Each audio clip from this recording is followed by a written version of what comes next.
Hello and welcome to What's in the Box. My name is Sophie Clarke and I am here at Wessex Archaeology's head office, where I will be speaking to the in-house experts about objects they find most intriguing.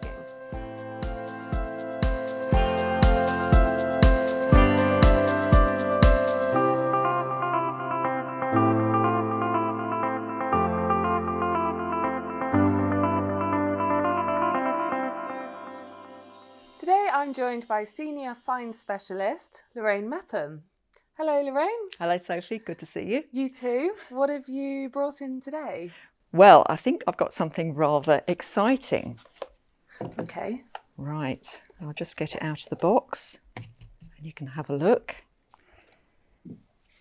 There, what do you think of that? It looks like some sort of box that's broken to me on sort of first observations. Metal, lead, probably. It's quite thick. Okay. Age-wise, I have no idea. And I don't know what it would have been used for, I'm afraid. Okay, let's take a closer look at it then. You're right, it is made of lead.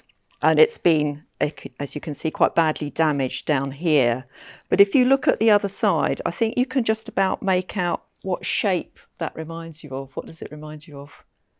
It looks like a coffin to me. Yes, exactly. It's a little coffin shape. And that, I think, gives us a clue as to what it might have been used for. We're still not absolutely sure, okay, but we have some ideas about what this little thing might have been for. And one of the ideas, which I think is quite convincing, is that this little casket might have been used to contain a human organ, something like a heart, which is, oh my goodness, that's quite exciting, isn't it? Now, that's not quite so outlandish as you might think.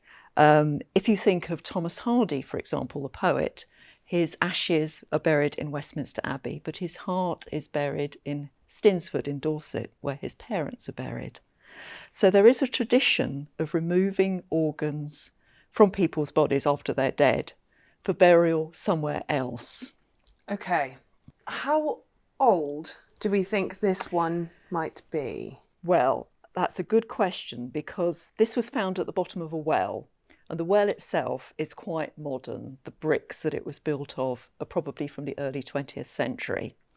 This object, I think, is a little older than that. If you look on the back, I think you can see there's incised cross-hatching. Can you see that? Yes, there? Yeah. So that, combined with the actual shape, I think gives us a clue to the date. That particular shape of coffin, it's called a single break coffin, was actually introduced at the end of the 16th century. Before that, coffins were just rectangular. So that shape can't be any earlier than the late 16th century.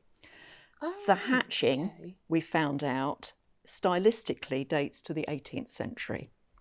So I think that probably gives us a good enough date, 18th century or possibly a little later. Yeah, definitely. Okay, so I want to know, how did you know there was an organ in there? Specifically a heart. Yeah, we don't know. This is surmise. When we found this little thing, there was nothing inside at all. So there was nothing that could tell us one way or the other. We're purely going on the shape and the likelihood here.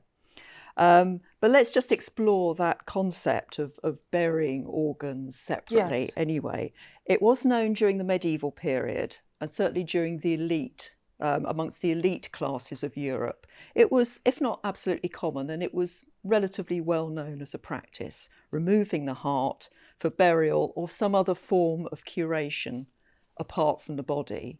And that practice was known as ablation, that practice of removing the heart from the body.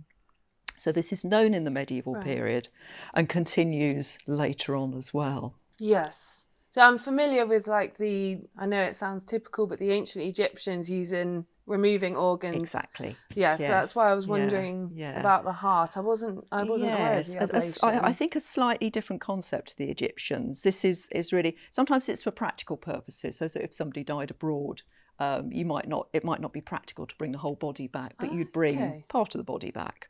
Or you might want to, like in Thomas Hardy's case, commemorate him in one place, but have part of his body buried in a home, more like a home place near family and friends. Now, you said it was found at the bottom of the well. Yes. But the well itself isn't the same date. No. It looks as though when the well was backfilled after its period of use, it was filled up with rubbish from all sorts of other sources. Right. So it's likely this came from somewhere nearby, but it could have come from anywhere within the vicinity. And the rubbish that was in the well was of varying dates. So there was pottery from the 18th century, 19th century, 20th century, and there was this little thing as well. So I guess it's hard to say, but do you think this would have been intentional or accidental as to how it got down there? I think it was accidental. I mean, it's always difficult to tell with these little objects, isn't it? Particularly something which we think might have had a religious significance. But I think the fact that it's been quite badly damaged, I think that's incidental as well, means it was just incorporated with other rubbish and just incorporated in the bottom of the well fill. Yes. Yeah. Brilliant. Okay. So do we see this kind of thing very often? This is the first one I've ever come across in an archaeological context. So that's why I'm quite excited about it. That's amazing. Yes. And was the damage already there when it was discovered? Yes. You can see they're quite old breaks. This isn't something that we've done during excavation. Okay. So do we think this has come from England, or do you think it may have been brought overseas? Is it hard to say? Oh, you couldn't possibly tell. I mean, my feeling is it's made locally.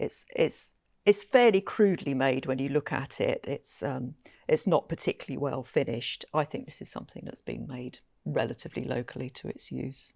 That's amazing. That's absolutely fascinating. You said that there was a similar shaped box in the Victoria and Albert Museum.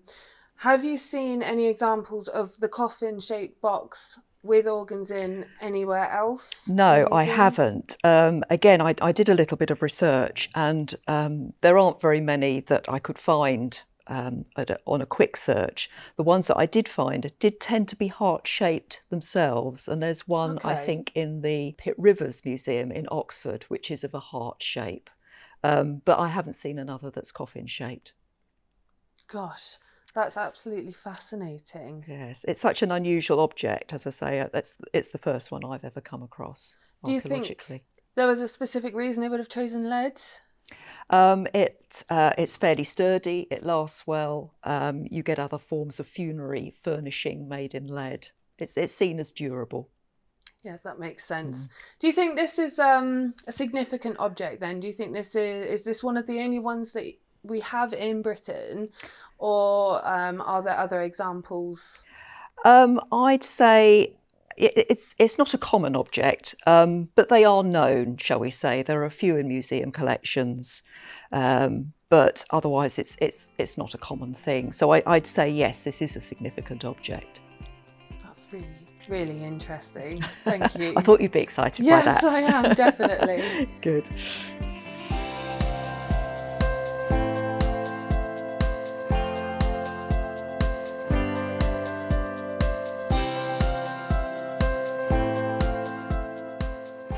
Thank you for watching. If you'd like to learn more about Lorraine's object, please follow the link in the description. You can also learn more by following our social media channels, and until next time, goodbye.